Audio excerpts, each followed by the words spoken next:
Just audience నుంచి ఒక question అండి.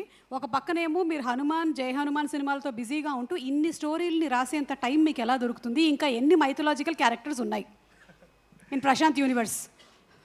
అంటే నేను ఫస్ట్ సినిమా చేసే ముందే ఒక 33 కథలు రాసుకున్నానండి. Studio student.